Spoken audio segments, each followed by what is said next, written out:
Good afternoon. Welcome to the final Risk and Assurance Committee meeting for the triennium. And it's my final meeting too. So goodbye to him and goodbye to everyone. Okay, so we'll start off with apologies. Dylan Beatonley is online. Hello, Dylan. Hello. And we have received an apology from Mayor Guppy, so I move that the apology for Mayor Guppy be accepted and leave of absence be granted. Of a seconder. Thank you, Councillor Griffiths. All those in favour say aye. Aye. Against, carried. All right, and there's no one from the public who wants to speak at this interesting meeting, so we'll go on to item 4, the Debenture Trustee Audit Engagement Letter. Kate, have you anything to say? I know, but he's through you, no, it's for receiving and noting. It is an audit that happens on an annual basis. All like that. Okay, are there any questions on the paper? No, thanks. Pretty straightforward. All right, so we'll move straight into the recommendation that this committee recommends the council receive and note the report titled Debenture Trustee Audit and Engagement Letter. I so move. Call for a seconder. Thank you, Sarah. All those in favour? Is there any debate on the motion? No. All those in favour say aye. Against? No. Carried. Thank you. We'll move on to item 5, the Strategic Risk Management Report. Kate, have you anything to update or say on it? Just to add a bit of an intro on, there's a couple of things. It's time of the year that is an election, so we've got risks there that we're managing as part of preparing for change, induction and education update and bringing people up to speed, so we're planning for that. So just because that's not mentioned in this risk report doesn't mean it's not happening. The other thing I would add, just to draw your attention to, is paragraph 16. S&P will make the annual visit on the 20th of August for assessing our credit rating, currently in A.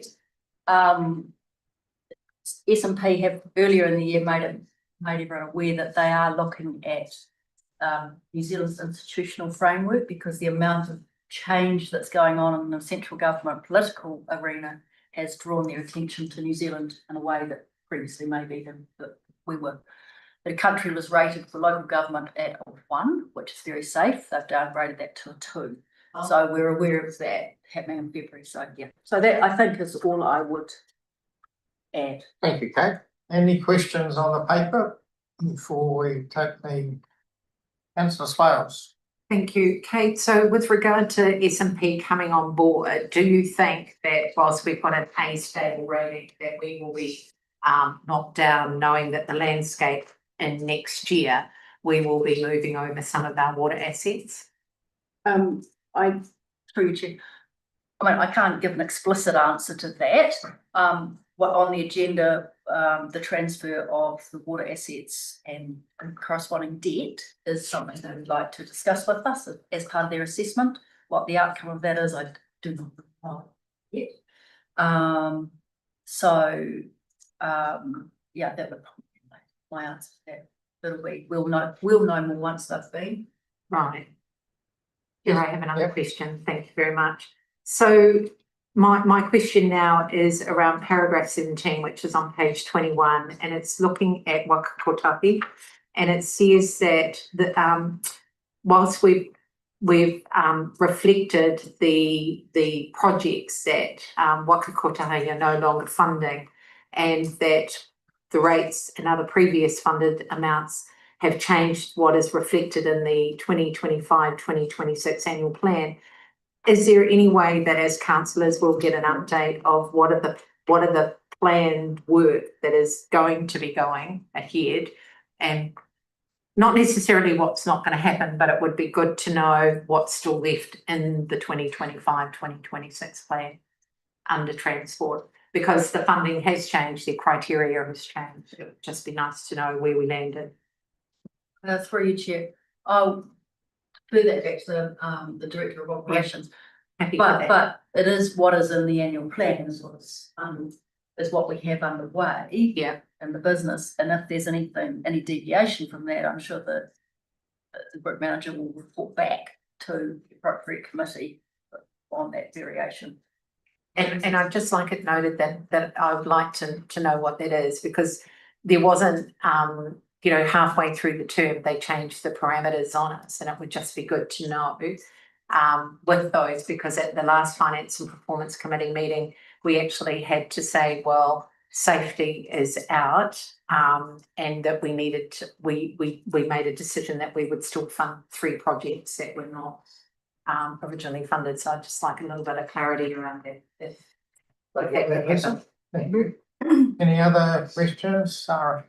Through Chair, just wondering, Kate, whether you could provide a little bit of information just in terms of the process that ELT go through around looking at the risks and the business owners and the due dates before we get down to deep dives, but just wondering about the process that's followed from a management perspective, so we can understand that.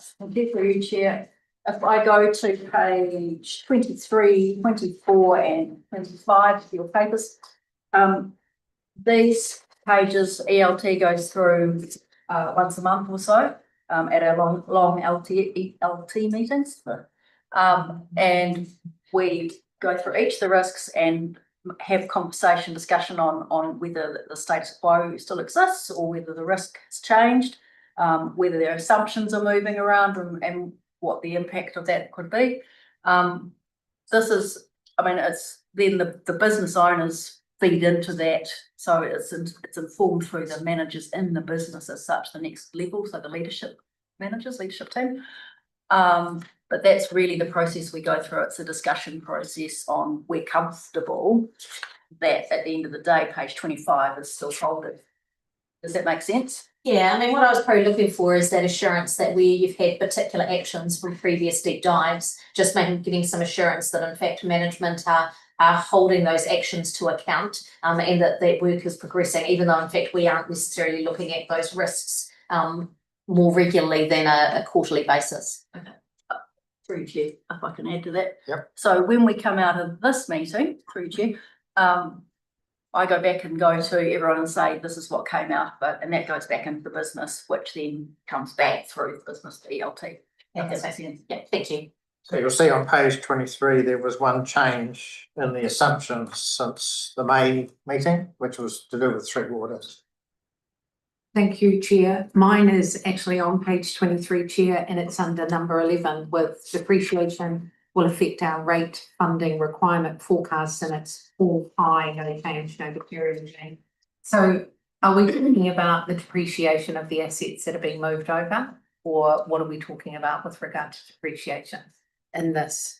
The assumption as part of the long-term plan. Yes. For 23 to 24 to 34. Yeah. And the assumption is on all depreciation of all assets. Right. And if we then break that down, there's a table which is published in the long-term plan that shows how we're going to apply depreciation 2 rating. Yeah. The first assets that are to be depreciated are the community assets, the subsidised roading and the non-subsidised roading. In year 6, the water assets are to be rate funded, but depreciation is to be rate funded, if that makes sense. So the water assets do not get rate funded until year 6. So to answer your question, that it was in part designed that way, so that if they did go, it would have no impact. Okay, thank you. Cool. Councillor Griffith. In that statement, thank you, through you. See you, Si. Thank you. On item 4 on that same chart, then, 3 waters assets will remain in council ownership and control for the next 10 years. Yes. And you were talking about them being gone in 6 years. Which one's right? Can you comment on that? Sorry. So assumption 4 is around the assets themselves, whereas assumption 11 is around the depreciation impact of those assets. So both statements are correct, but statement 4 around the ownership and the assets themselves is about them transferring to the legislation being in place so those assets and move to a new estate. That needs to occur for the depreciation to be impacted anyway. So they're both correct and they both are related to, they have a relationship So with each other. if you look at the balance sheet, the assets are sitting on under fixed assets, debit, and the other side is accumulated depreciation sitting on the liability side. You end up with a net book value, which is the difference that will come off the balance sheet. And there'll be nothing to depreciate. Any more questions? We'll move on to the first deep dive, which is SRA contracts. Kate, do you have anything to wish to add to this? No. I'll open it up for discussion. So, Richard, just wondering if we could get a bit of a status of where the procurement manual work is at.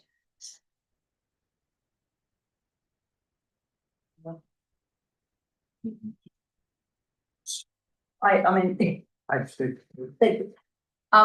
procurement for the procurement policy went to ELT on the 29th of June. Oh, that is true, Monday anyway, the last Monday of the year. And has been approved and updated. And so the next stage of work, so that's been promulgated and published as an operational policy. And then the next piece of work is due to start, but it has not yet been commenced. Thank you.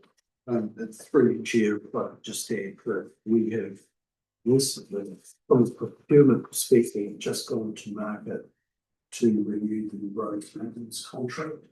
And that is all being done in accordance with NZTA/Whakaputahi procurement processes.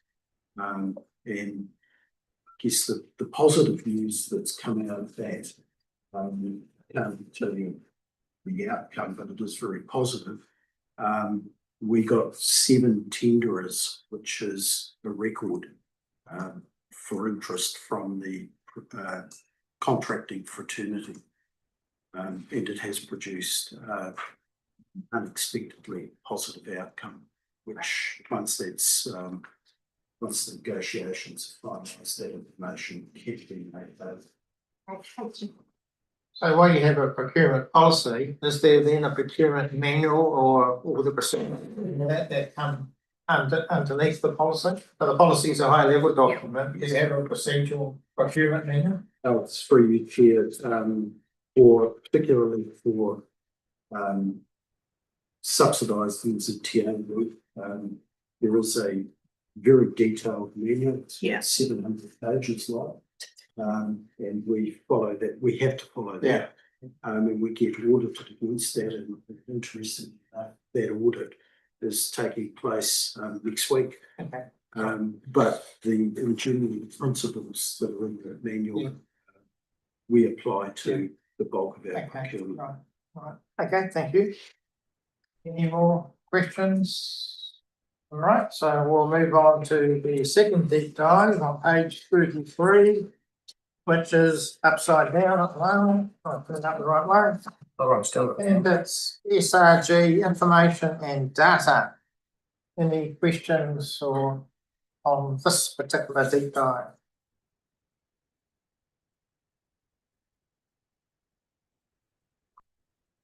Karen. Great, yeah, I'm just interested in whether officials are able to provide a bit of information around the sort of AI strategy and plan, where that works at. And I guess some of the, maybe just a little bit of the governance principles that are being applied within council. That was my question, good. Through you, Chair, the ELT are meeting next week to put the finishing touches on what would be our strategy and our policy for the use of AI. Both documents are quite detailed, quite extensive. We will have, I see no problem in those being made available to elected members once finalised. They will be mostly, for the most part, based documents, but yes, they're very close to completion. Once they are available, we'll be happy to share them. I just follow on that. I asked this question by an email to Kate the other day. And because I thought I was under the impression that the AI policy and project was actually in existence, but it's still under happening, and it's closely, I understand by the response from Kate, that it's closely following the Hutt City Council one. So if you Google Hutt City Council AI, you'll see some of the detail. Your second question? Through you, Chair, I'm just interested in terms of officials' perspective on how much shadow IT, AI you already potentially have, because that's obviously a risk that I think a lot of organisations are facing, where the ease of use and the need, particularly in tighter work environments where there's less staff, a number of organisations have found that their staff have ranked ahead of having a policy, and whether there's any risks that would be worthwhile of councillors knowing about associated with that.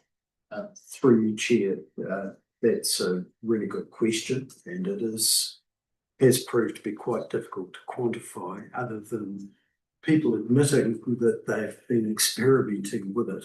And to be fair, most people who have had that discussion have indicated that they've done it in their own time, using not necessarily work-related information, but doing it for their own benefit, their own learning opportunities, which makes it quite important for us to get in place these guardrails, if you like, to help make sure that we're not going to crash and burn along the way. And that's why we're leveraging as much as possible proven processes to help us with that. But look, I mean, anecdotally, most organisations, I think, will find that a number of their staff are more familiar with the use of that technology than they would perhaps have thought. We've not seen any. We do have, as an organisation at the moment, we do have a very small number of licences, which means that there are some controls around our information. And the people using those licences are known to us and are using it for purposes for which we know. But yes, the uncontrolled use. And I think, difficult if I can add to that, we have a limited number of licences being used, but it's the free area. And we developed a policy in October 2023, which is currently exists on AI and using it as a rule. So peak staff are referred to that when ICT notice things. But that policy is probably outdated with the rapid speed at which things have moved. But there is that guardrail, if I can call it that, there.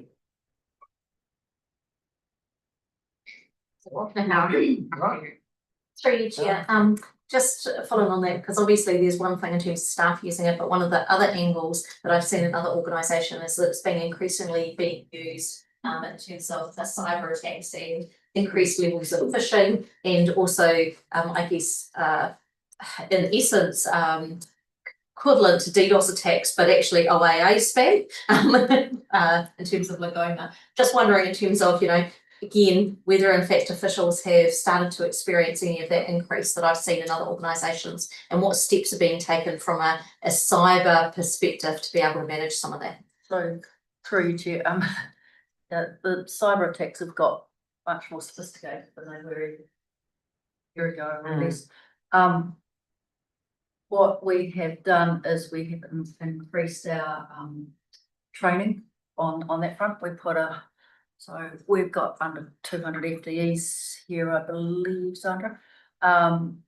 We've put 109 people through training earlier in the year, 6 months ago. We've got time to put another training run through. We had an external provider do it. We also have a learning management system, and people can log on to that and do the training there.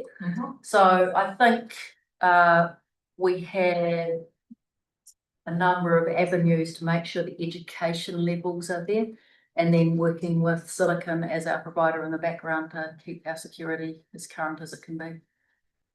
Thank you. Do you have a question? Yes, I did. Thank you, Chair. So knowing that Hutt City Council has had a policy and a strategy since 2024, and you've said that we've started looking things, you know, a little bit earlier than that.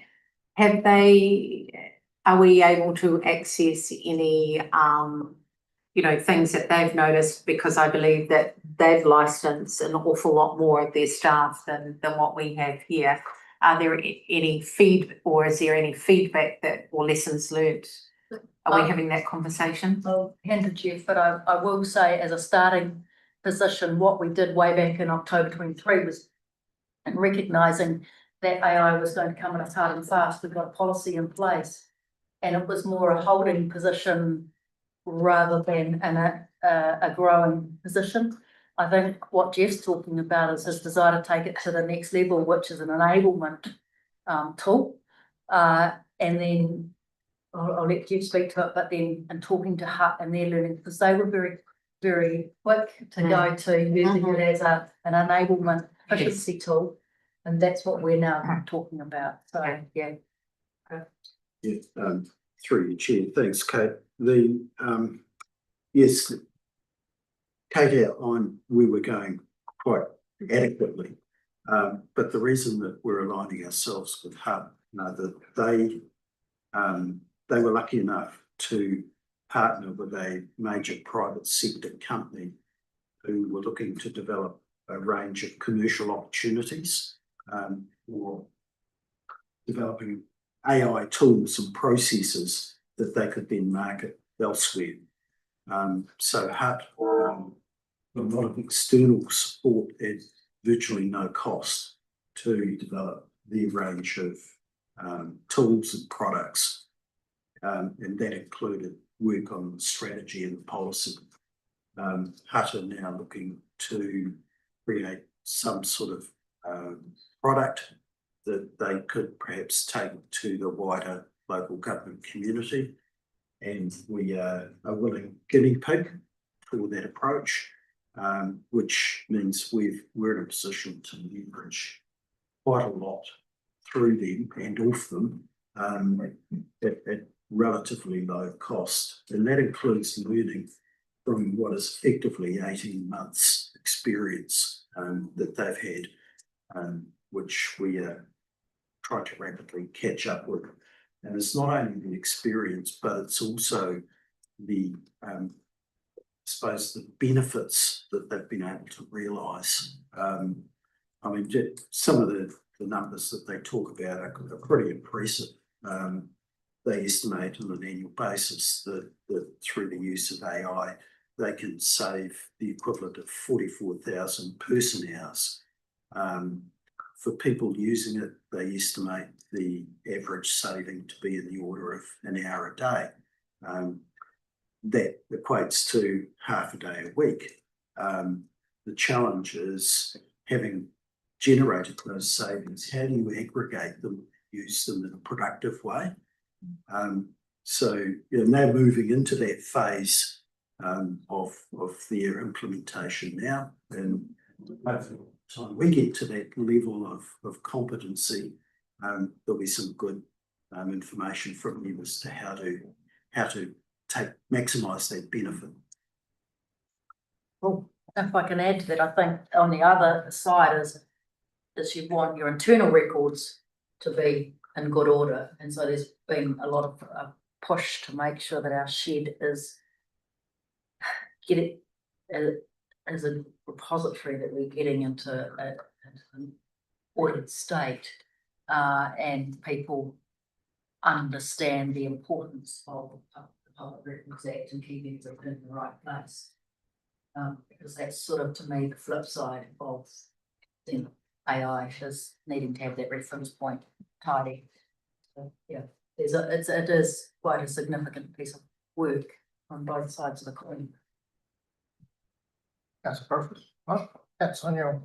So just in terms of the policy work that you will be bringing back to us at a later point, will some of that include how do we communicate this to the general public? Through your chair, that is part of what Hutt have done, and we'll be learning some of the lessons that they've learned. They're using it quite extensively, particularly in their customer interface. And you'll see that they're using chatbots and all sorts of other tools and things. They don't necessarily, I mean, from my perspective, I think you still need real people in the loop. Oh, absolutely. Yeah. So it's about how do you provide better quality information quicker. I suppose what I was asking was, how do we communicate and tell the public that at times we are using AI in our systems? That's part of what we're buying into. For example, the reports, if they're generated with the use of AI, there is reference to that in the footer of the report. So there'll be all sorts of things to disclose the extent to which AI is being used in any of our communications.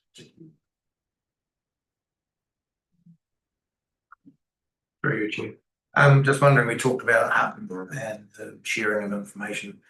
Are they happily sharing pitfalls and risk around there?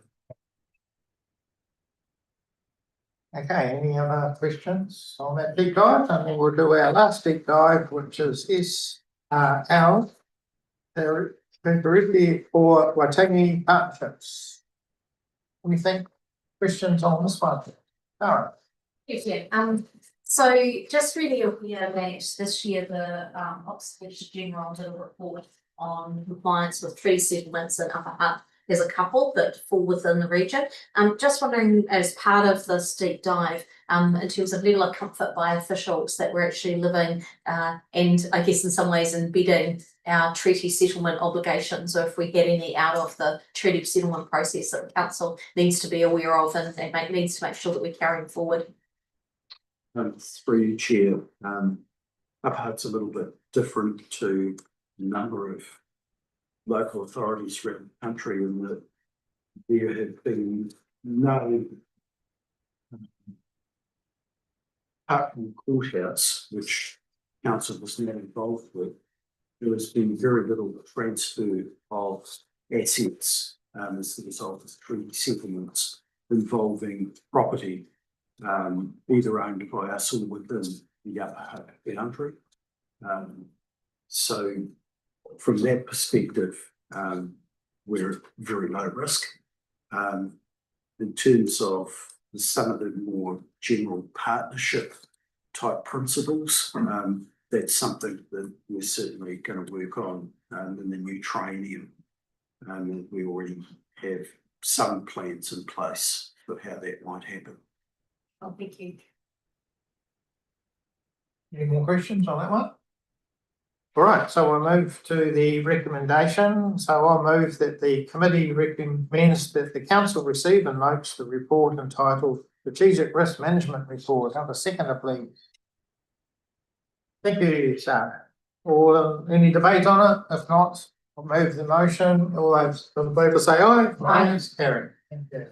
We'll move on to the item 6, which is the sensitive expenditure report. Are there any questions on the sensitive expenditure list?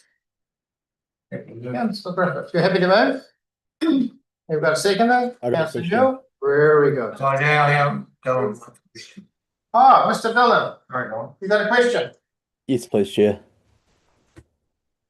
It was inconsequential, but I'll ask it anyway. Just on our interest rate, our fixed term debt and our swaps, when the new entity takes... Look, we're just on sensitive expenditure at the moment, not treasury report. All right? Apologies. I'll come back to you. Very good. All right, so Councillor Griffiths is going to move that the committee recommends the council receive and note the sensitive expenditure report. Have a second, please. Thank you, Councillor Newell. Any debate? No. We'll move the motion. All those in favour say aye. Aye. Against? Carried. Thank you. And now we're on to the treasury report. Councillor Dillon, Bentley.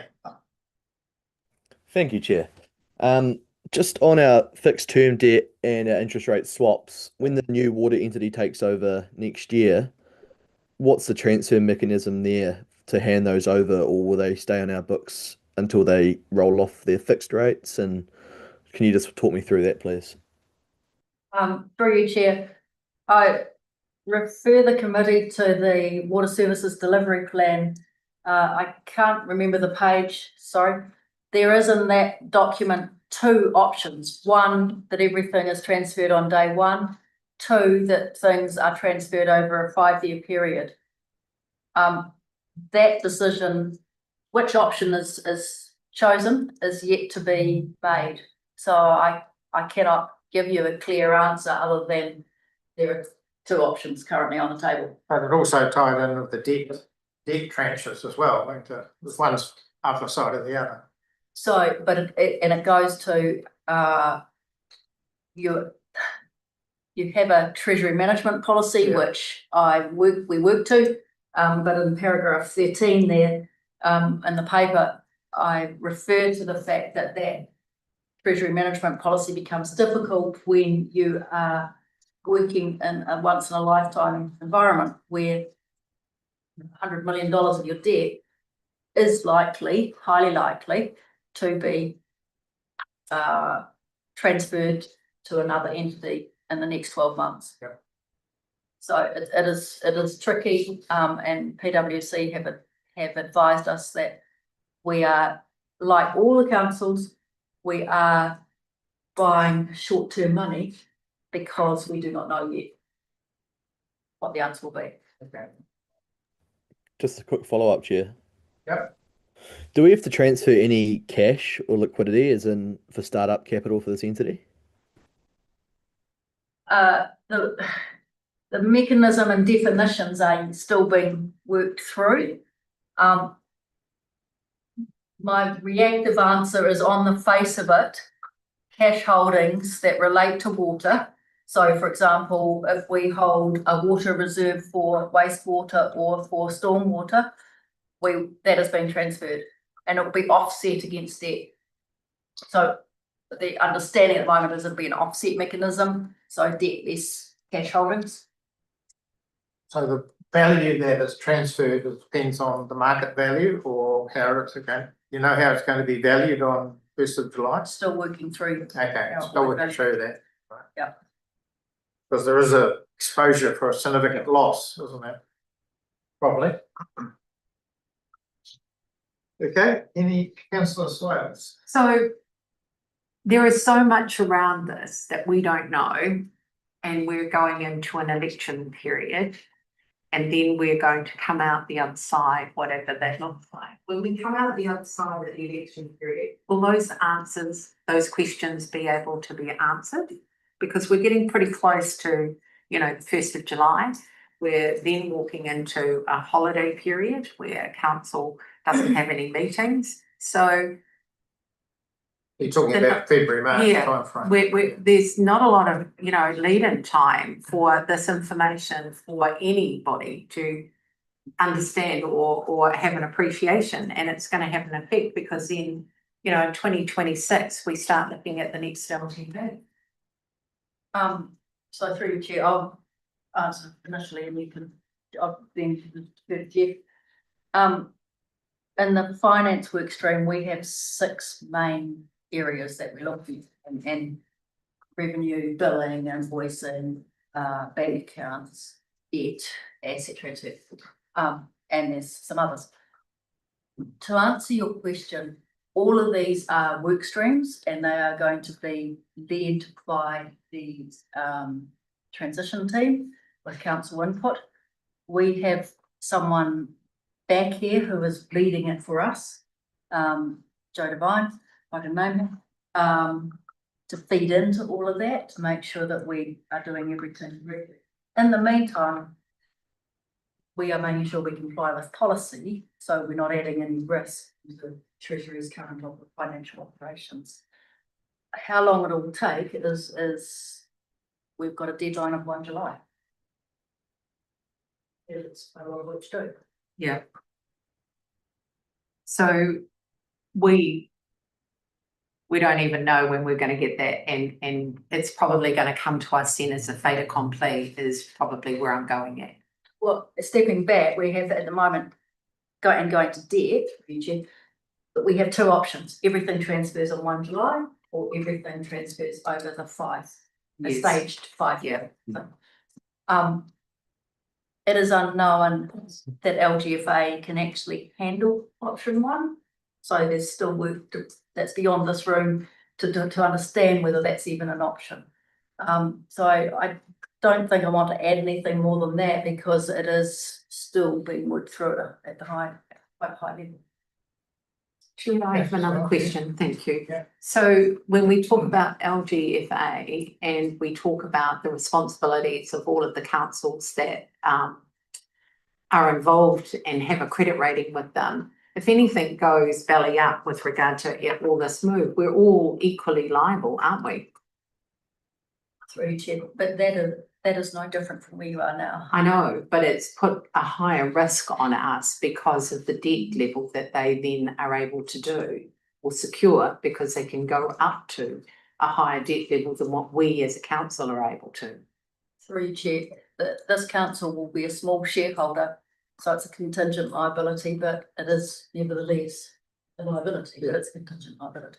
But it's an indirect liability because the risk lies with the UK. But we still have to back it. And In the event, but it's probably most unlikely. well, through you, Chair, that's why I think it's important what Councillor Bentley said with regard to, is there any cash handing over to stand up this new identity? And if we don't have any reserves left, then does that really mean that we don't hand over any money? But through you, Chair, the only reserves that will be handed over are cash reserves. Yeah. And we are working currently at what this council looks like without water. Part of its operations, and as councillors remember back in September 2024, I presented a paper which showed his council without water. And so we're just working through the detail of that, I suppose now. So unpicking the long-term plan to see what the long-term plan will look like. Then we'll come back to you, and it might be that there's a long-term plan amendment required. But I can't say that by now. No. So again, you're going to end up with a waterless long-term plan. Yeah, I think so too. Thank you. Right. Councillor Bentley, have you got any more questions? Would you like to move the recommendation that this committee recommends the council receive and note the report entitled Treasury Report? I move. You're good. Second it? Councillor Griffiths, thank you very much. Are there any debate on it? If not, we'll move the motion. All those in favour say aye. Against? Carried. And lastly but not least, we have item 8, the Health and Safety Report. Would you like to provide any comment? Thank you, Chair. No comments.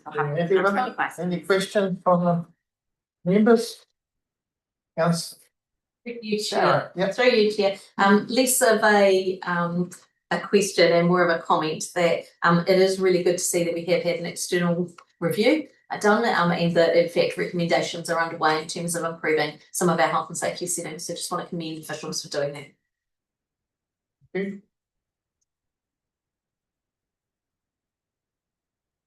Anyone got any questions? Councillor Griffiths. Find it. It's in one of the graphs around an injury. Got page 49. But I think the list for bad behaviour and holiday program. No, sorry, body stress, pulling, pushing, or twisting. This para 33. Yeah, it's my fault. I've looked at the wrong one. Don't worry about it. Sorry, I was asking why there was a pink dot and it wasn't a Z when there was a 0, but I've seen the wrong line. I'm sorry, I've looked at the wrong. All right, so you happy? Very good.